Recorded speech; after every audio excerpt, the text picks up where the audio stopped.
Welcome to part two of Pathway to Peace, starting the conversation. I'm going to be joined by Ramona Clark, who is a high school counselor at Tompkins High School in Katy ISD. I hope that the information that she will share will be beneficial and helpful for you as you begin to have conversations with your students about equality and building a team that celebrates diversity. Hey, thank you so much for joining me for Pathway to Peace, starting the conversation for our dance educators in the industry that are out there trying to figure out how to navigate all the new norms that they are being faced with, whether it's virtual learning or just talks about equality. We want to just give them some tools and resources that they can use. And so I appreciate you for joining me for this workshop. Thank you so My much first for having question me. for you. What are ways that educators can assist their students in having healthy conversations when conflicts arise? One of the easiest ways, which is going to sound pretty common sense, is just not allowing anything to shock you. One of the things that students can tell is if you are uncomfortable, they're not going to come to you with their true issues. So just, have the blank face. Nothing's going to shock you. Nothing they say is going to take you off of your equilibrium. So nothing shocks you. You ready for anything. Another thing is that you just have to be willing to listen. They really don't care necessarily that you're trying to give advice or anything like that. Just being there to listen to them, able to bounce ideas out of them. That's the major things that I believe directors should do when they're speaking to students. Awesome. Thank you so much for that. My next question is around creating a culture of diversity. How can directors, coaches, educators go about creating a culture that celebrates diversity within their programs and their classrooms so that everyone feels welcome and included? Making opportunities for students to share their culture.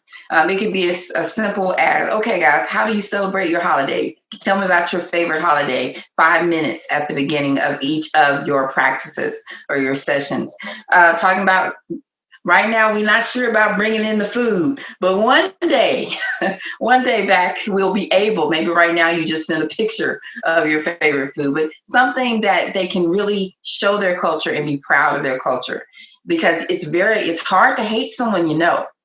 So when you know what they're coming from and you know their background, it's opening. So eye-opening to students, and it's also eye-opening to their parents, because those things that those students bring back, they are also educating their parents on diversity and differences and being able to navigate the world.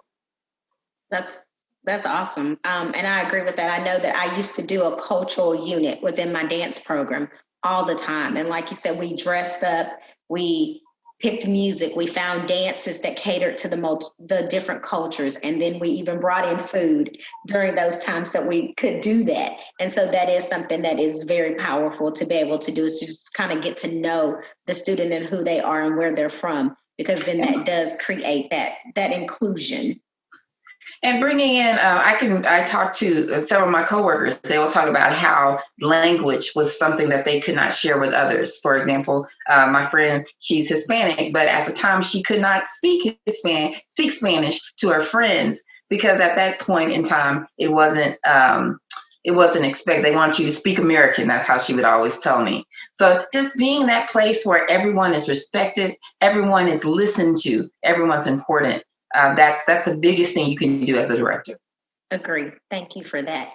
My next question is, so when dealing with parents, sometimes that's very challenging for just even the regular classroom teacher, and let alone the coaches and directors who are deciding if their kid dances, if their kid gets to cheer, if their kid, gets to play on the field. It becomes challenging for our coaches and directors. And so when problems arise, how do you think you would guide them and advise them how to approach parents when conflicts arise?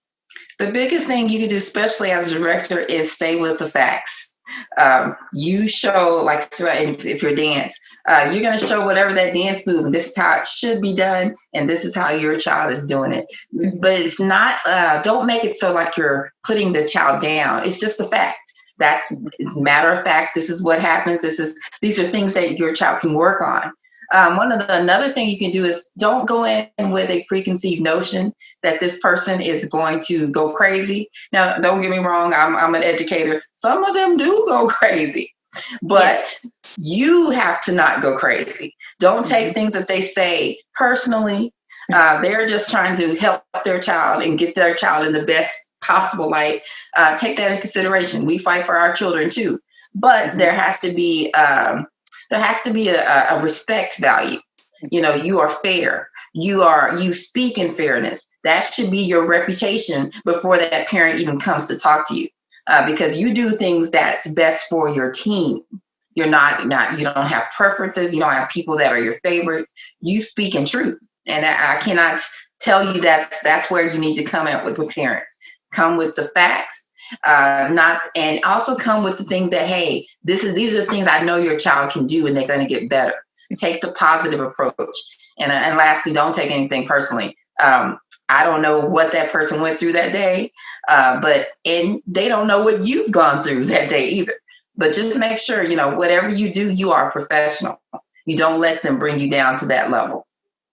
It's a great point. And I do think that sometimes our educators struggle because, being someone who was in the industry for so long, I would take it personal when parents would come at me a certain way. And my heart was in the place of, I care about your kid, but I did not necessarily show that. And so I do think that it's very important that you show your care, you show yourself, but that you stick to, these are the facts, as you stated, and this is how your kid can get better, and we can do this together. And so I do. Right, it's not weakness. Now, I'm not telling you to go out there and just be lovey-dovey, because we all know that's not the way you're going to be successful either. But speaking of the fact, the things that they can see, the things that you can see when your child is not as strong as someone else. I'm sorry, I can see the video and I go, ugh, no, your kick wasn't there. Right. You're like, those things. Yes. Show them the facts. Absolutely. Thank you for that. What are some ways that our educators, especially our directors and coaches, can develop a culture that promotes risk-taking amongst all of our students? So the ones that are reluctant, the ones that sit in the back of the classroom that don't want to take the lead, that feel like they're not good enough. What can we do as educators to promote that? I think it's twofold. You have some students who are the spotlights. They're the ones who are always volunteering. So you can always know, hey, that person's going to be there. Those kids, you might need to teach them how to be a leader, how to be a team player, rather. You don't always have to be the front person. And then the other side, yes, just like you said, there are some students who are quiet. Your job is not to wait for them to volunteer. Your job as director is to put them in that spot. Say, hey, you're going to do this. And just walk away and say, hey, they're going to do it. And let them rise up to where you want them to be. One of the biggest thing I can tell you is that a teacher saw something in me and said, you can do it. And I did it because that teacher said I could do it. And from that point on, that's what I took in my being an educator. If someone believes you can do it, trust me, you're going to find a way to make that happen. That's great information too. And because I do think that oftentimes our kids are so reluctant to step up. And so it is up to us to make sure that we push a little bit more, and push from all sides, from all of our kids, to make sure that they can step up and do what needs to be done, again, so they feel like they're included in whatever they have going on. There's a difference of that as well, because we live in a climate where you got to be the best. I'm a high school counselor, so I have people who are, I got to have that close to a 5.0 GPA. I didn't even know people could get close to a 5.0 GPA until I became a counselor. But that perfectionism, you got to be perfect. You got to do this. You're going to, if you don't get this one thing, then your whole life is over. We have to teach our students that it's okay to fail. There are times that you're not going to be the best one. And that's just that's life. And, it's not that you're going to teach them in a negative or be on them or mean to them, but that's a life lesson students have to learn as well. It's a very good point that sometimes our kids can't accept when they fail. And so again, in our realm, in the education world and with the coaches and the directors, I do think that's important for them to recognize that we're going to have failures, we're going to have setbacks, but this is how we move forward, and teach them how to move forward. So good, again, great point. Do you recommend any resources to our directors and coaches that they can utilize to guide them in building a program that is inclusive of all? And I know that inclusive of all is a big job, but I do think that, again, as the educators that are on the front lines, especially more so today than ever, it's huge. Our kids' mental illness is real.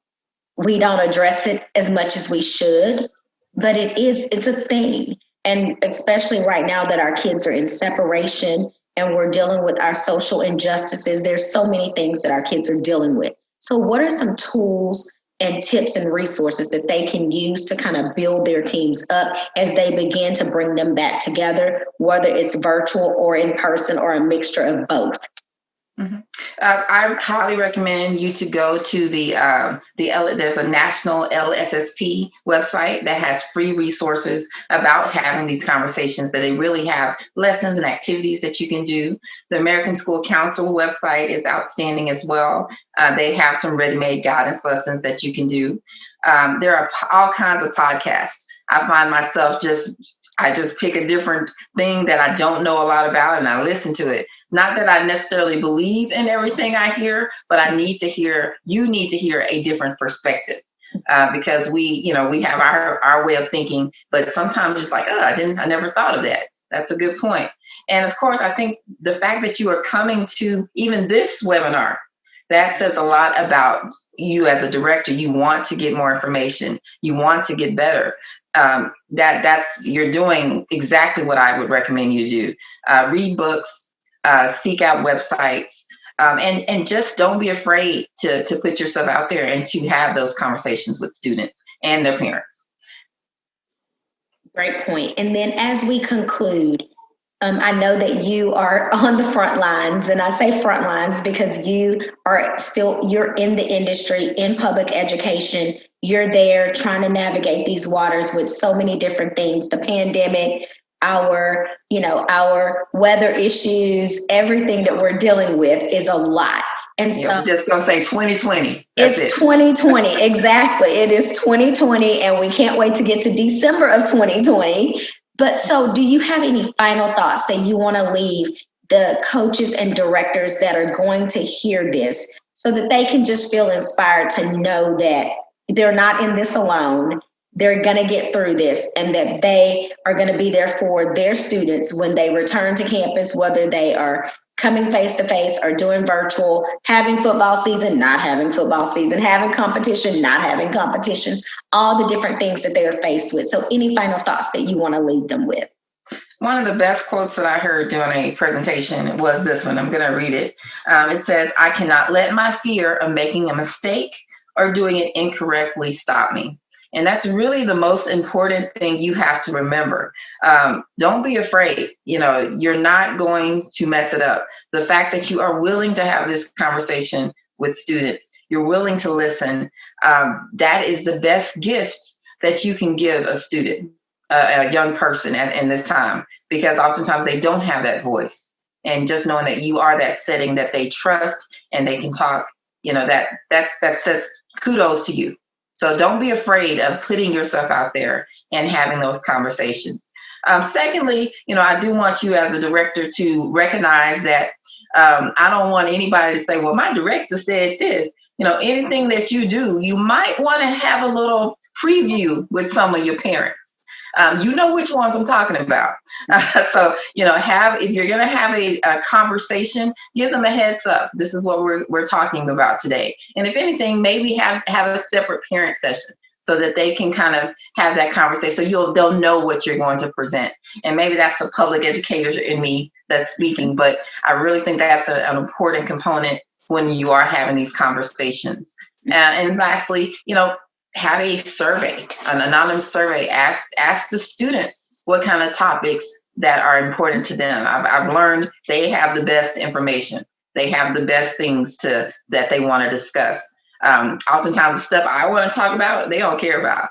And I'm like, I didn't even think you wanted that. So, ask them what will serve them best, and then make programs that meet those needs. That is great. Thank you so much for that. I appreciate it so much. I think that, again, the information that has been shared tonight, I will go to the LSSP website, and I will actually send you those links too. I'll send you those links. Yes, and then I will link those in the resources for our educators and directors and coaches that will be viewing this, so that if they want to get some additional information, they can get some additional information, so that as they begin to prepare and move forward, especially during these times, they have as much information that they need, abundance of information that they need. So thank you so much for sharing all that with me. Appreciate it. Thank you for having me. Absolutely.